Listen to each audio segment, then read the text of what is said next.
नमस्ते आप सभी को YouTube चैनल एमडी एजू हट पे आप सभी का स्वागत है। आज के इस वीडियो में हम वैदिक साहित्य का परिचय पढ़ेंगे।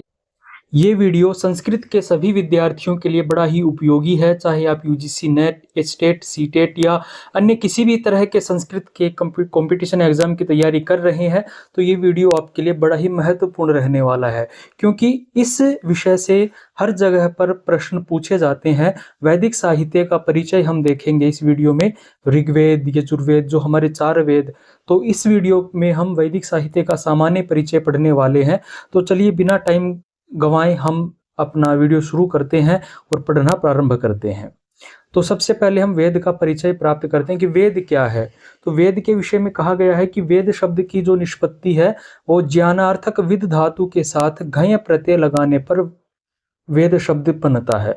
इसका शाब्दिक अर्थ है ज्ञान या ज्ञान का संग्रह। वेद 4 हैं और मंत्रों का संग्रह होने के कारण वेदों को संहिता भी कहा जाता है। 4 वेद हैं जिनके नाम है ऋग्वेद, यजुर्वेद, सामवेद और अथर्ववेद। तो यहाँ से भी प्रश्न पूछा जा सकता है कि वेद शब्द की निष्पत्ति कैसे होती है, वेद शब्द में कौन सी धातु है। तो वेद शब्द में विद धातु और घय प्रत्यय के साथ वेद शब्द बनता है। संहिता क्यों कहा जाता है? क्योंकि इसमें मंत्रों का संग्रह है। मंत्रों का संग्रह होने के कारण इसको संहिता भी कहा जाता है। और वेदों की संख्या 4 है, ऋग्वेद, यजुर्वेद, सामवेद और अथर्ववेद। आगे हम पढ़ते हैं ऋग्वेद संहिता। ऋग्वेद का हम परिचय यहाँ पर देखने वाले हैं। 4 वेद हैं, चारों वेदों में महत्व की दृष्टि से ऋग्वेद का स्थान सबसे महत्वपूर्ण है। ऋग्वेद सबसे महत्वपूर्ण वेद है। महाभाष्य में ऋग्वेद की 21 शाखाओं का वर्णन मिलता है कि महाभाष्य में कहा गया है कि ऋग्वेद की कुल 21 शाखाएं हैं। तो पूछा जा सकता है कि महाभाष्य के अनुसार ऋग्वेद की कितनी शाखाएं हैं? तो 21 शाखाएं हैं। चरणव्यूह ने के अनुसार ऋग्वेद की 5 प्रमुख शाखाएं हैं। उन 21 शाखाओं में जो महाभाष्य में स्वीकार की गई है उनमें से 5 शाखाएं महत्वपूर्ण है, मुख्य हैं, जिनमें शाकल, वाष्कल, आश्वलायन, शांखायन और मांडुकायन, ये 5 शाखाएं ऋग्वेद की है, महत्वपूर्ण शाखाएं हैं। इनमें से जो वर्तमान में हम पढ़ रहे हैं, वर्तमान में जो ऋग्वेद हम पढ़ते हैं वो शाकल शाखा का ऋग्वेद है जो हम वर्तमान में पढ़ रहे हैं। आश्वलायन शाखा जो है इसके केवल स्रोत सूत्र और गृह सूत्र ही प्राप्त होते हैं। और शांखायन शाखा है, इसका ब्राह्मण और आरण्यक ग्रंथ उपलब्ध होता है। तो ये हम देख सकते हैं कि ऋग्वेद की 21 शाखाएं स्वीकार की गई है, जिसमें से वर्तमान में हम 5 के ही कुछ कुछ पार्ट उपलब्ध होते हैं। और वर्तमान में जो शाखा हम पढ़ते हैं वो शाकल शाखा है। इसके साथ हम आगे पढ़ेंगे तो वैदिक जब यज्ञ होते हैं, जो व्यक्ति पुरोहित के रूप में वहां पर काम करता है, अनुष्ठान करता है, उसको ऋत्विक कहा जाता है। और ऋत्विक उसको क्यों कहा जाता है? ऋत्विक की जो निष्पत्ति है, जो निरुक्ति है, वो कैसे कहा गया है कि ऋतौ याजयति इति ऋत्विक, अर्थात जो यज्ञ काल में अनुष्ठान करवाता है उसको ऋत्विक कहा गया है। ऋत्विक जो वो 4 प्रकार के बताए हैं, जिनमें होता, उद्गाता, अध्वर्युर, ब्रह्मा, 4 ऋत्विक होते हैं वैदिक साहित्य में। वैदिक काल में 4 ऋत्विक होते थे, होता, उद्गाता, अध्वर्यु और ब्रह्मा। होता जो है उसका काम देवताओं का आह्वान करना था। देवताओं का आह्वान जो यज्ञ के समय में जो देवताओं का आह्वान करता है उसको होता कहा जाता है। ऋचाओं के माध्यम से होता देवताओं का आह्वान करता था, ऋचाएं पढ़ता था। वेद की ऋचाओं के माध्यम से होता जो है वो देवताओं को आह्वान करता है। ऋचाओं में देवताओं की प्रशंसा, उनके गुणों का वर्णन तथा यज्ञों में उपस्थित होने की याचना होती थी। होता नामक ऋत्विक के उपयोग के लिए ये सभी होता है। और फिर क्या कहते, समस्त ऋचाओं का संकलन ऋग्वेद में किया गया है। अर्थात होता जिन ऋचाओं का गान करता है, जिन ऋचाओं का पाठ करता है, उन ऋचाओं का संकलन ऋग्वेद में है। और तो ऋग्वेद का ऋत्विक कौन हो गया? ऋग्वेद का ऋत्विक होता हो गया। और ऋग्वेद का ऋत्विक होता है, इसलिए ऋग्वेद को होत्री वेद भी कहा जाता है। ये प्रश्न भी पूछा जा सकता है कि होत्री वेद किसको कहते हैं? तो होत्री वेद ऋग्वेद को कहा जाता है। तो ये बात आपके ध्यान रखने की है। सबसे पहली बात तो ये कि ऋत्विक कितने हैं? ऋत्विक 4 होते हैं। और उनमें होता कौन होता है? जो देवताओं का आह्वान करता है। होता का संबंध ऋग्वेद से है और होता का संबंध ऋग्वेद के से होने के कारण ऋग्वेद को होत्री वेद भी कहा जाता है। इसी के साथ हम ऋग्वेद के बारे में और जानकारी प्राप्त करते हैं। कहा गया है कि ऋग्वेद का विभाजन दो प्रकार से किया गया है। ऋग्वेद का दो तरह का विभाजन प्राप्त होता है, एक तो अष्टक और एक मंडल। अष्टक क्रम और मंडल क्रम, इस प्रकार से ऋग्वेद को दो तरह से विभाजित किया गया है। मंडल क्रम है, इसको ऐतिहासिक विभाजन कहा जाता है। ये ऐतिहासिक विभाजन है। मंडल क्रम के अनुसार ऋग्वेद में 10 मंडल है। इसके जो वेद है, ऋग्वेद है, उसमें 10 मंडल प्राप्त होते हैं। मंडल क्रम के अनुसार जब उसका विभाजन हम देखते हैं, जो मंडल है वो अनुवाकों में विभाजित है, अनुवाक सूक्तों में विभाजित है और सूक्तों में कुल मंत्र प्राप्त होते हैं। तो संपूर्ण ऋग्वेद में हमारे पास 10 मंडल हैं, 85 अनुवाक हैं और 1017 सूक्त हैं। 1017 सूक्त हैं, लेकिन इसमें 11 सूक्त और जोड़ दिए जाते हैं। तो ऋग्वेद में कुल सूक्तों की संख्या हम जब पढ़ते हैं वो 1028 है। अब यहाँ से भी दो तरह के प्रश्न बनते हैं परीक्षाओं में। एक तो 11 खिल सूक्त हैं, 11 खिल सूक्त हैं, उनको जोड़ दें तो ऋग्वेद में 1028 सूक्त हैं, और खिल सूक्त नहीं जोड़ेंगे तो ऋग्वेद में 1017 सूक्त है। तो ऐसा प्रश्न पूछा जा सकता है कि खिल सूक्तों के अलावा ऋग्वेद में कुल कितने सूक्त है, तो 1017 है, और खिल सूक्तों से सहित ऋग्वेद में 1017 सूक्त है। और ये भी प्रश्न एक ध्यान रखने की बात है कि जो 11 खिल सूक्त हैं वो ऋग्वेद के 8वें मंडल में प्राप्त होते हैं। ये बात भी ध्यान रखने की है। पूछा जा सकता है कि ऋग्वेद में खिल सूक्त कौन से मंडल में प्राप्त होते हैं, तो ऋग्वेद में खिल सूक्त 11 खिल सूक्त हैं जो कि 8वें मंडल में प्राप्त होते हैं। आचार्य शौनक की अनुक्रमणी के अनुसार ऋग्वेद में 10,580 मंत्र है। यह भी महत्वपूर्ण बात है, यहां से भी प्रश्न पूछा जा सकता है। तो यहाँ पर इसमें हमने देखा कि ऋग्वेद में कुल 10 मंडल हैं, 85 अनुवाक है और 1017 सूक्त हैं। और 1017 सूक्तों में यदि हम 11 खिल सूक्त और जोड़ देते हैं तो ये संख्या 1028 हो जाती है। और ऋग्वेद में कुल 10,580 मंत्र हैं। आगे हम बात करेंगे अष्टक क्रम की। तो अष्टक क्रम के अनुसार ऋग्वेद में कुल 8 अष्टक हैं। 8 अष्टक ऋग्वेद में प्राप्त होते हैं और प्रत्येक अष्टक में 8 अध्याय हैं। तो इस प्रकार से कुल ऋग्वेद में 64 अध्याय हो गए। ये बात ध्यान रखने की है। अष्टक क्रम के अनुसार ऋग्वेद में 64 अध्याय हैं और 2006 वर्ग प्राप्त होते हैं। तो ये एक विभाजन है। ऋग्वेद के दो तरह का विभाजन प्राप्त होता है, एक मंडल क्रम और एक अष्टक क्रम। मंडल क्रम का हमने देखा, ये अष्टक क्रम है जिसमें 8 अष्टक है और प्रत्येक अष्टक में 8 अध्याय है। कुल 64 अध्याय ऋग्वेद में है, 2006 वर्ग हैं और मंत्रों की संख्या वही है। ये जो अष्टक क्रम है इसका उपयोग मुख्य रूप से ऋग्वेद का जो पारायण किया जाता है, पाठ किया जाता है, उसमें इसका उपयोग किया जाता है। तो ऋग्वेद में इसमें हमने देखा अष्टक क्रम और मंडल क्रम। आगे हम और जानकारी इसके विषय में प्राप्त करेंगे। ऋग्वेद का जो अध्ययन है आचार्य महर्षि वेदव्यास जी ने आचार्य पैल को करवाया था। और ऋग्वेद में मुख्य रूप से जिस देवता की स्तुति प्राप्त होती है वो इंद्र है। इंद्र की ऋग्वेद में कुल 250 सूक्त हैं, 250 सूक्त हैं ऋग्वेद में, जिसमें इंद्र देवता की स्तुति प्राप्त होती है जो कि सबसे ज्यादा है।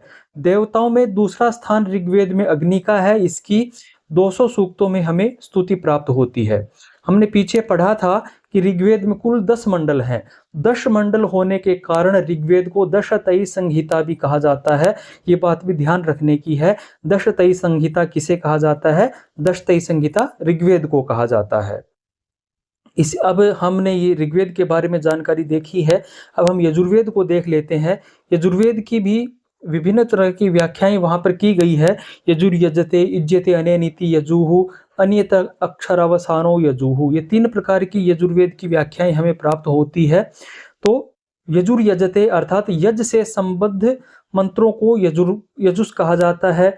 इज्जते अनेनिति यजुहु अर्थात जिन मंत्रों से यज किया जाता है उनको यजुस कहते हैं। और अन्यतक्षरावसानो यजुहु, जिन मंत्रों में पद्यों की अक्षरों की संख्या निर्धारित नहीं होती है वो यजु है। तो इस तरह से हम ये देख सकते हैं, ये इनमें से प्रश्न पूछा जा सकता है कि यजुर यजते इज्जते अनेनिति यजु अनियत अक्षरावसानो यजुहु, किसी भी तरह से इनको आप याद कर लीजिए, क्योंकि इनमें से किसी भी तरह से घुमा फिरा कर प्रश्न परीक्षा में पूछा जा सकता है। यजुर्वेद का मुख्य रूप से दो तरह का विभाजन प्राप्त होता है, शुक्ल यजुर्वेद और कृष्ण यजुर्वेद। यजुर्वेद के भी दो संप्रदाय हैं, एक आदित्य संप्रदाय है और एक ब्रह्म संप्रदाय है। शुक्ल यजुर्वेद का संबंध आदित्य संप्रदाय से है और कृष्ण यजुर्वेद का संबंध जो है वो ब्रह्म संप्रदाय के साथ प्राप्त होता है। ये प्रश्न ध्यान रखने का है। शुक्ल यजुर्वेद आदित्य संप्रदाय, अब शुक्ल अर्थात साफ उजला और आदित्य सूर्य, तो आप इस चीज का वहां पर एक ट्रिक लगा सकते हैं। कृष्ण का यहाँ पर ब्रह्म संप्रदाय के साथ संबंध है। आगे हम यजुर्वेद के विषय में और बात देख रहे हैं। इसमें कहा गया है यजुर्वेद के शुक्ल एवं कृष्ण विभाजन में भेद क्या है। शुक्ल यजुर्वेद में यज्ञों से संबंधित विशुद्ध मंत्र है, तो शुक्ल यजुर्वेद है उसमें केवल मंत्र प्राप्त होते हैं और उसमें ज्यादा कुछ नहीं, केवल मंत्र है। शुक्ल यजुर्वेद में व्याख्या विवरण और वियोगात्मक भाग नहीं है। शुक्ल यजुर्वेद में मंत्रों की किसी भी प्रकार की कोई व्याख्या या विवरण उनका विवेचन नहीं किया गया है। इसके मंत्र सभी यज्ञों में प्रयुक्त होते हैं। शुक्ल यजुर्वेद के मंत्रों का उपयोग यज्ञ में किया जाता है। विशुद्ध और परिष्कृत होने के कारण इसको शुक्ल स्वच्छ या अमिश्रित कहा गया है। इसको शुक्ल कहने का अभिप्राय क्या, क्योंकि विशुद्ध है, शुद्ध है, इसमें किसी भी प्रकार की व्याख्या आदि किसी भी दूसरी चीज प्राप्त नहीं होती है, केवल और केवल इसमें मंत्र भाग है। कृष्ण यजुर्वेद का जो संबंध है वो ब्रह्म संप्रदाय से है। इसमें मंत्रों के साथ साथ व्याख्या तथा विनियोग भी है। तो जो कृष्ण यजुर्वेद है, कृष्ण यजुर्वेद में मंत्र है, मंत्र के साथ साथ उनकी व्याख्या भी की गई है। इस कारण ये क्या होगा, इसमें क्या कहते हैं, कृष्ण अर्थात अस्वच्छ या मिश्रित होने के कारण, अर्थात मंत्र और व्याख्या दोनों चीजों का मिश्रण होने के कारण इसको कृष्ण यजुर्वेद कहा गया है। तो ये चीज आपको ध्यान रखने की है कि शुक्ल यजुर्वेद को शुक्ल क्यों कहते हैं और कृष्ण यजुर्वेद को कृष्ण क्यों कहते हैं, क्योंकि शुक्ल यजुर्वेद में केवल विशुद्ध रूप से मंत्र प्राप्त होते हैं, इसलिए शुक्ल है अर्थात स्वच्छ है, शुद्ध है। और कृष्ण यजुर्वेद में मंत्र के साथ साथ व्याख्या भी प्राप्त होती है, तो ये मिश्रित हो गया, इसलिए इसको कृष्ण यजुर्वेद कहते हैं। आगे देखेंगे, महर्षि पतंजलि ने महाभाष्य में कहा है एक शतम अध्वर्यु शाखा, अर्थात यजुर्वेद की 100 शाखाएं प्राप्त होती है। इसके अतिरिक्त और जगह पर भी यजुर्वेद की 100 शाखाओं का वर्णन प्राप्त होता है। चरण व्यू में यजुर्वेद की 86 शाखाएं बताई गई है। यजुर्वेद की जो शाखाएं हैं वो समय के साथ साथ विलुप्त हो गई है। वर्तमान में यजुर्वेद की केवल 6 शाखाएं ही प्राप्त होती हैं। उन 6 शाखाओं में भी हम देखेंगे 2 शाखाएं तो शुक्ल यजुर्वेद की है और 4 शाखाएं कृष्ण यजुर्वेद की है। कुल 6 शाखाएं यजुर्वेद की वर्तमान में प्राप्त होती हैं। लेकिन अगर ये पूछा जाए कि महर्षि पतंजलि ने महाभाष्य में यजुर्वेद की कितनी शाखाओं का जिक्र किया है, वर्णन किया है, तो 100 शाखाओं का वहां पर वर्णन प्राप्त होता है। ये बात ध्यान रखने की है। वर्तमान में 6 शाखाएं हैं, 2 शुक्ल यजुर्वेद की, 4 कृष्ण यजुर्वेद की। शुक्ल यजुर्वेद की शाखाओं के बारे में हम यहाँ पर देखेंगे। शुक्ल यजुर्वेद की जो 2 शाखाएं हमें मिलती हैं उनमें एक तो माध्यन्दिन या वाजस्नेयी, माध्यन्दिन शाखा भी कह सकते हैं इसको, वाजस्नेयी शाखा भी कहते हैं, और एक काण्व शाखा। ये दो, एक और ये दो शाखाएं प्राप्त होती है। माध्यन्दिन शाखा के 2 नाम है, माध्यन्दिन और वाजस्नेयी, और दूसरी जो शाखा है वो काण्व शाखा है। और इसमें क्या, माध्यन्दिन शाखा है उसमें 40 अध्याय और 1975 श्लोक हमें मंत्र प्राप्त होते हैं, और इसमें 15 खिल अध्याय भी माने जाते हैं। अब इसमें क्या क्या विषय हमें प्राप्त होते हैं, ये भी बड़ी महत्वपूर्ण बात है कि ऋग्वेद के कौन से अध्याय में क्या विषय है। इसके प्रथम अध्याय में दर्श पूर्णमास इष्टियों का वर्णन है। तो ऋग्वेद के प्रथम 2 अध्यायों में, पहले और दूसरे अध्याय में दर्श पूर्णमास इष्टियों का वर्णन मिलता है। तृतीय अध्याय में चातुर्मास्य का वर्णन है, 4 महीने तक चलने वाले यज्ञों का उल्लेख है। चतुर्थ से अष्टम अध्याय तक अग्निष्टोम के मंत्र हमें उपलब्ध होते हैं, प्राप्त होते हैं। 9वें 10वें अध्याय में दर्श वाजपेयी और राजसूय यज्ञ, ये प्रश्न पूछे जाते हैं परीक्षा में कि राजसूय यज्ञ का वर्णन कहाँ है, कौन से अध्याय में है, वाजपेयी का, चातुर्मास्य का। तो ये सब बातें आपको ध्यान रखने की है। आप इसका स्क्रीनशॉट ले सकते हैं लेना चाहें तो। इसी के साथ साथ 11वें और 12वें अध्याय में उरवा संभरण और धारण के मंत्र हैं। और जो महत्वपूर्ण है वो बता देता हूं मैं। 16वें अध्याय में शतरुद्रीय होम मंत्रों का उल्लेख मिलता है। 16वें अध्याय में ही रुद्र अध्याय भी है। ये भी पूछा जा सकता है कि यजुर्वेद के कौन से अध्याय में रुद्र अध्याय प्राप्त होता है, तो 16वें अध्याय में रुद्र अध्याय प्राप्त होता है। 22 से 25 अध्याय तक अश्वमेध यज्ञ का उल्लेख है, विस्तृत विवेचन किया गया है। 30वें अध्याय में पुरुषमेध का वर्णन मिलता है। 31वें अध्याय में पुरुष सूक्त और विष्णु सूक्त भी मिलते हैं। सर्वमेध सूक्त जो है वो 33वें अध्याय में है। 34वें अध्याय के प्रथम जो 6 मंत्र हैं उनको शिव संकल्प सूक्त कहा जाता है। ये बात ध्यान रखने की है, पूछा जाता है कि यजुर्वेद के कौन से अध्याय में शिव संकल्प सूक्त प्राप्त होता है, तो वो ऋग्वेद के 34वें अध्याय में प्राप्त होता है, जिसको शिव संकल्प उपनिषद भी कहा जाता है। जो ऋग्वेद का 40वां अध्याय है उसको ईशावास्य उपनिषद कहा जाता है। ये सबसे प्राचीन उपनिषद है, इसका भी ध्यान रखना है। इसमें कुल 18 मंत्र हैं, ये बात भी महत्वपूर्ण है। ईशावास्य उपनिषद में 18 मंत्र हैं। यजुर्वेद का 40वां अध्याय है। आगे काण्व शाखा है। काण्व शाखा का संबंध महर्षि कण्व से है। इसमें भी 40 अध्याय है, 2086 मंत्र है। आगे हम देखेंगे कृष्ण यजुर्वेद की शाखाएं जो कि 4 हैं, तैत्तिरीय, मैत्रायणी, काठक या कठ और कपिष्ठल। ये 4 शाखाएं कृष्ण यजुर्वेद की प्राप्त होती हैं। वैशंपायन के शिष्य द्वारा तितिरी के रूप में ग्रहण होने के कारण इसका प्रचलन हुआ। तो तैत्तिरीय शाखा है, ये तितिरी के रूप में वैशंपायन के शिष्यों ने इसका ग्रहण किया था, इसलिए इसको तैत्तिरीय शाखा कहते हैं। तैत्तिरीय संहिता में 7 कांड, 44 प्रपाठक, 631 अनुवाक हैं। विषय वस्तु की दृष्टि से शुक्ल यजुर्वेद से समानता होते हुए भी कुछ विषमता भी दृष्टिगोचर होती है। इसमें जो विषय है वो शुक्ल यजुर्वेद के साथ मिलता जुलता है, लेकिन कुछ कुछ इसमें विषमताएं भी हमें प्राप्त होती है। इस संहिता के ब्राह्मण, आरण्यक, उपनिषद, कल्पसूत्र सभी प्राप्त होते, पूरा का पूरा इसका विषय हमें प्राप्त होते हैं। केवल संहिता ही प्राप्त नहीं होती है, वेद ही प्राप्त नहीं होता है, इसके ब्राह्मण भी है, आरण्यक भी है, उपनिषद भी है, कल्पसूत्र आदि सब कुछ इसका प्राप्त होता है। इसमें भी शुक्ल यजुर्वेद की तरह विभिन्न यज्ञों का उल्लेख मिलता है। तैत्तिरीय संहिता के प्रथम कांड में दर्श, पौर्णमास, अग्निष्टोम, राजसूय यज्ञों का विवेचन है। द्वितीय कांड में पशु विधान, इष्टि, कारीरी, इष्टि का वर्णन है। तो ये सारे के सारे इसके विषय है। षष्ठ कांड में सोम मंत्र ब्राह्मण है। सप्तम अध्याय में अश्वमेध, षडरात्र आदि शत्रकर्म उल्लिखित है। आचार्य सायण ने सबसे पहले इसी शाखा का उल्लेख किया था। कृष्ण यजुर्वेद की तैत्तिरीय संहिता का ही आचार्य सायण ने सबसे पहले भाष्य किया था। ये बात ध्यान रखने की, पूछा जाता है कि आचार्य सायण ने सबसे पहले किस वेद का भाष्य किया, तो तैत्तिरीय संहिता कृष्ण यजुर्वेद का भाष्य किया था। और डॉक्टर कीथ ने इसका आंग्ल अर्थात अंग्रेजी भाषा में भी अनुवाद किया। मैत्रायणी संहिता कृष्ण यजुर्वेद की एक शाखा है। इसमें भी 4 कांड, 54 प्रपाठक, 3144 मंत्र है। इसमें इन मंत्रों में 1701 ऋग्वेद के मंत्र हैं, लेकिन ये जो है ये वर्तमान में हमें पूर्ण रूप से प्राप्त नहीं होता, इसका केवल हमें नाम उल्लेख ही मिलता है। ये मैत्रायणी संहिता अभी अनुपलब्ध है, पूरी तरह से उपलब्ध नहीं होती है। उसी तरह से हम बात करें काठक संहिता, इसको कठ संहिता भी कहा जाता है। इसी का एक उपनिषद है कठोपनिषद, वो इसी से है। इसमें 5 खंड है और 843 अनुवाक, 3028 मंत्र है। इसमें मुख्य रूप से 19 यागों का वर्णन है। यह शाखा वर्तमान में लुप्त प्राय है, अर्थात प्राप्त नहीं होती है। इसके कुछ भाग ही कहीं कहीं हमें उपलब्ध होते हैं। कपिष्ठल शाखा है।